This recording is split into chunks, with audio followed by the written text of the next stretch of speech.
Hello ඔන්න අඩුවට කෑමක් කියපුවම ඔගොල්ලෝ බලනවා ඇති මොකක්ද මේ කියලා. මං කියන්නම්. මේ තියෙනවා තලපත් මාළු චුටි කෑල්ලක් අරගෙන මම ඒක පොඩි කෑලි වලට කපලා ගම්මිරිස් කහ ලුණු දාලා අතගාලා තියෙනවා.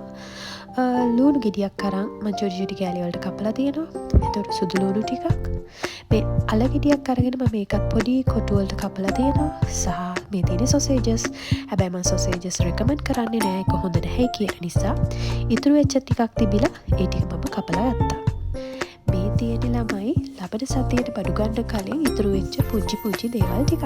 ඉතින් මම හිතුවා එකේ පොඩි ෆ්‍රයිඩ් රයිස් එකක් දාන්න ඕනේ කියලා. ඔන්න මම තෙලට සූදුරු ටිකක් දාගන්නවා ඉස්සෙල්ලාම. සූදුරු මම ඕනම කෑමකට එකතු කරනවා මොකද සූදුරු ඇකට ගුණයි. ඊට පස්සේ මම ඒකට එකතු කරගන්නවා මම කපාගත්ත තලපත් කෑලි ටික. ළමයි මම මේ ඔයගොල්ලන්ට උයන්න උගන්වනවා නම් නෙමෙයි හොඳේ මේක කුකින් ලෙසන් එකක් නම් නෙමෙයි. මොකද මම මේ නිකන් ලබන සතිය බඩු ගන්න කලින් ඉතුරු වෙලා තියෙන දේවල් වලින් පොඩි රයිස් එකක් දාන්න තමයි සූදානම් වෙන්නේ. ඒක මම නිකන් ඔයගොල්ලොත් එක්ක ෂෙයා කරගන්නවා. හරි.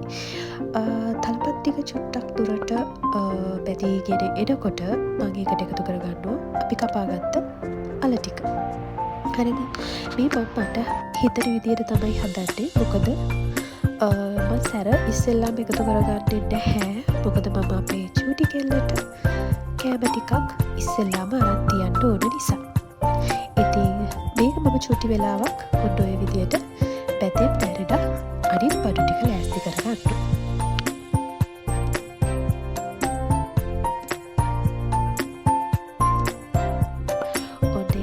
පැදීගෙන එනකොට මම එකතු කරගත්තා ලුණු ටිකයි සුදු ලුණු ටිකයි. මම ආසයි සුදු ලුණු ගොඩාක් ෆ්‍රයි වෙන්නේ නැතුව ගොඩක් අමු වෙනුත් නැතුව සාමාන්‍යයෙන් ඒක සුදු ලුණු රහටම හැපෙන මට.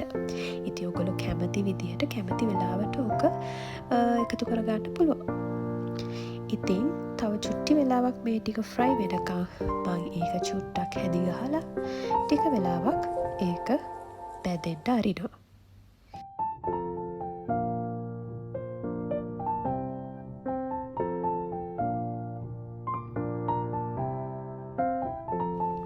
ඔන්න දැන් මම ඒකට බිත්තර දෙකක් එකතු කරගත්තා.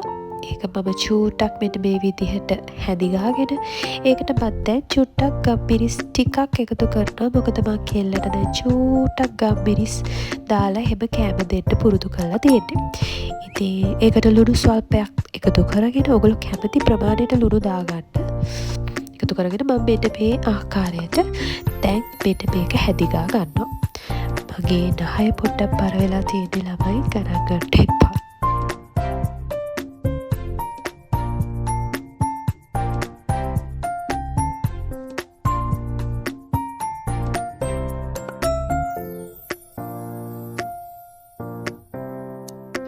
ඔන්න දැන් මම මේකට බත් චුට්ටක් එකතු කරගන්නවා. බත් හැඳි 4-5ක් විතර දාලා ඉස්සෙල්ලාම අපිට හදාගන්න මික්ස්චර් එකට හරියන ප්‍රමාණයට බත් දාගත්තාම රයිස් එක රහයි ළමයි. මොකද ඊට වඩා බත් දාගත්තොත් රහ අඩු වෙනවා. ඉතින් මම බත් හැඳි 5ක් විතර එකතු කරගත්තා. එකතු කළා මෙන්න මේ විදිහට. පොඩ්ඩක් කලවම් කරගෙන ඊට පස්සේ මම ඒකට පොඩ්ඩක් එකතු කරගන්නවා ඔයිස්ටර් සෝස්. එතකොට සෝයා සෝස්. ඒ දෙක එකතු කරගෙන හොඳට කලවම් කරනවා. දැන් මම මේ එකතු කරන්නේ කෑලි මිරිස් ටිකක්. මම මගේ චූටි කෙල්ලට කෑම ටිකක් අරන් තියලා තමයි අපිට කෑලි මිරිස් එකතු කරේ. තව මතකුණානේ මම චුට්ටක් ෆ්‍රෙෂ් මිල්ක් ටිකකුත් ඇඩ් කරගන්නවා රයිස් එකට. එතකොට ඒකේ පොඩි කිරි රහක් එනවා. ඔයගොල්ලොන්ට ඕන චීස් කෑල්ලක් වගේ එකතු කරගන්නත් පුළුවන් තව රස වැඩි කරගන්න. මේ හදන්නේ දැන් ගෙදර ඉතුරු වෙලා තියෙන කෑම වලින්. ඉතින් මම දැනට මේ විදියට හදාගත්තා. fish fried rice is ready. ඔන්න බලන්න මේක මේ විදියට තමයි ඉතින් අන්තිමට එන්නේ. හරිම රසයි ළමයි. මම ඉතින් අන්තිමට ඉතුරු වෙලා තිබිච්ච තලපත් කෑලි ටිකුත් fry කරලා ගත්තා. ඕගොල්ලොත් හදලා බලලා රසයි නම් කමෙන්ට් එකක් දාන්න.